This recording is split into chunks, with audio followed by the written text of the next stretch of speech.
Vamos seguir nessa conversa agora com Guilherme Fiuza. Já está por aqui o Fiuza. Fala, Fiuza, boa tarde. Alô, Vitor, boa tarde, Busa, a todos, a toda a sua audiência. Vê algum sinal de arrefecimento dessa crise, ô Fiuza, ou ainda estamos longe do fim, hein? O governo aposta em jogar gasolina na crise, né? É isso que ele faz, porque a gente vê...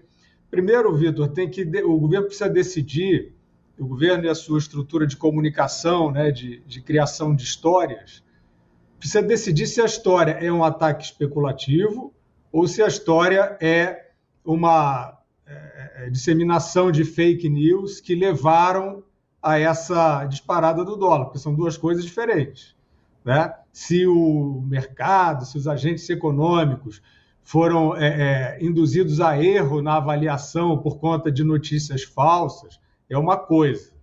Se o mercado agiu coordenadamente para um ataque especulativo, é outra. Então, assim, você veja, mesmo no terreno da fantasia, não há precisão, né? Precisa decidir qual é a história que preferem.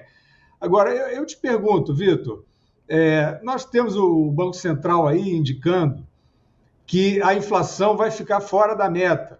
E é claro que isso é um dos sinais que o mercado sente e percebe isso, percebe que o governo não consegue honrar os seus compromissos fiscais, né? Faz aí um mise-en-scène, mas não consegue.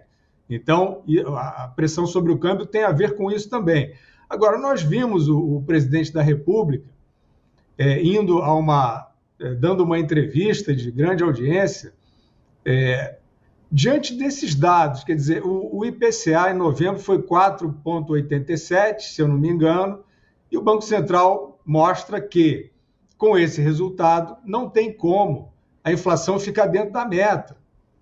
Não é nem no centro da meta, não, é dentro da meta. Ou seja, é uma constatação de escalada inflacionária, uma constatação técnica, que as pessoas já constatam na rua. O presidente vai a uma grande emissora, dá uma entrevista dizendo que a inflação está sob controle. Vitor, será que é essa fake news que o departamento de propaganda do governo se refere? É essa fake news do presidente que ninguém contesta, né, na grande imprensa? Será que é ela que está forçando o dólar? Pois é, né? Deve ser, porque é uma negação da realidade, né? Isso sim é uma desinformação, né? Que é o termo da moda, né, Fiuza? Aí sim, o governo está negando simplesmente o óbvio, né? E isso só piora a situação, né? Como você falou, né? Está jogando gasolina na crise porque o mercado olha para o governo esperando que haja alguma providência, alguma tomada de ação, né? E não, pelo contrário, né? O que o governo faz é minimizar, é varrer para baixo do tapete, dizer que não há problema nenhum, que há um pacote de corte de gastos em tramitação e que é suficiente, que são medidas inócuas, como o Musa estava falando aqui no começo do jornal. Então, tudo isso só vai piorando a situação, né? E aí começa a surgir no radar aquilo que a gente também falava mais cedo aqui, né, Fiuza? E aí queria também te ouvir sobre isso, que é a possível reação política, o desdobramento político. O senador Flávio Bolsonaro estava aqui com a gente falando em possibilidade de impeachment do presidente Lula. E economia é sempre um ingrediente fundamental, né? Muita gente, até no caso da ex-presidente Dilma Rousseff, coloca esse como um ingrediente decisivo, que as pedaladas fiscais foram o pano de fundo, foram o argumento técnico, mas que o coração do processo de impeachment foi a crise econômica. Se vier um cenário parecido, é uma possibilidade de se ter no radar também, né, Fiuza? Eu não sei. Eu acho que, em primeiro lugar, a oposição tem que fazer o seu trabalho direito, que é ser objetiva, ser técnica, né? Eu vejo muito a ação do senador Rogério Marinho, me parece uma ação responsável, né? De alguém que, inclusive, atuou de forma muito importante numa reforma decisiva, que foi a reforma da Previdência, um conhecedor, portanto, da questão fiscal no Brasil. A atuação tem que ser essa, porque o que nós vemos é que não adianta, diante de um cenário de um governo que aposta na fantasia, né? É impressionante assim, a confiança que tem na mistificação e na fantasia. Então, isso, em primeiro lugar, tem que ser contrastado. Isso não foi contrastado ainda de forma devida, suficiente, né? Você tem que contrapor. Falta ainda parte da sociedade, né? Quer dizer, o caminho político, ele depende do envolvimento da sociedade. Também não adianta você achar que um grito daqui e outro dali vai tirar esse véu, né? Essa cortina de fumaça, esse propagandismo do governo sobre a realidade. Então, ainda está fazendo falta, por exemplo, quer dizer, nesse cenário que nós falamos aqui, O presidente da República vai e diz que a inflação está sob controle. Ele diz que ninguém tem tanta responsabilidade fiscal quanto ele.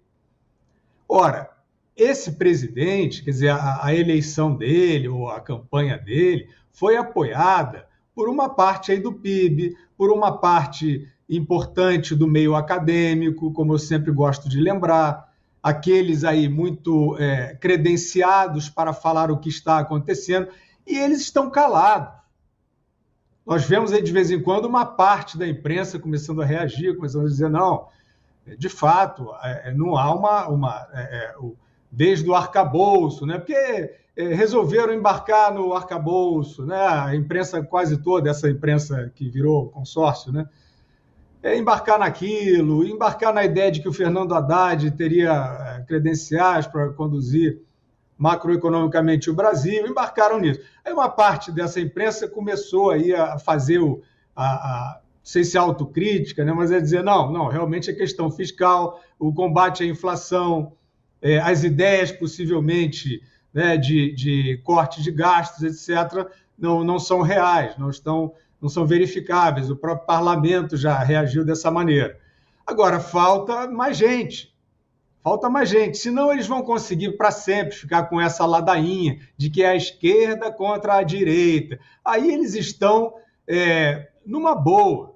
Se eles ficarem nesse lugar, não tem nem contestação política suficiente do presidente do governo haverá, porque nesse lugar estão muito bem protegidos, né? A sociedade assiste, eles ficam lá dizendo que não, que são esses anti-ciência, antidemocracia que estão gritando aí.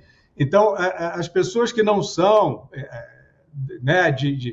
partidárias, né, que não são propriamente ideológicas, eu vou citar sempre os nomes importantes, né, que deixaram um grande legado para o Brasil: Pércio Arida, Edmar Baixa, Armínio Fraga. Eles foram tão eloquentes na época da eleição, eles disseram tanto que esse era o caminho. E agora? Eles estão achando o quê? Eles estão achando que a inflação está sob controle? Bom, aí eles têm que rasgar todo o currículo deles, que é um currículo brilhante, para dizer assim, não, agora a gente virou outra coisa. Agora a gente pensa de outra maneira, outra escola, né, intergaláctica.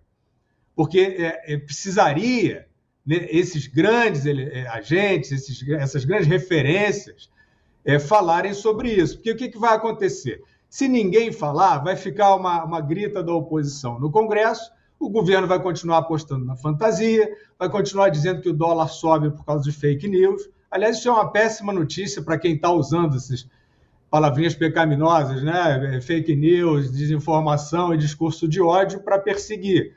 Porque aí, de fato, essa narrativa foi longe demais e ninguém está acreditando.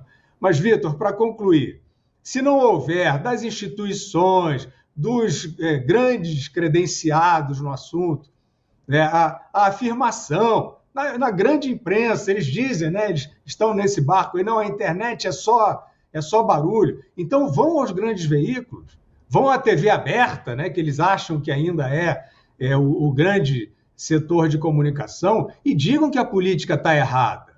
Né? Porque se eles não disserem, eles estão se omitindo.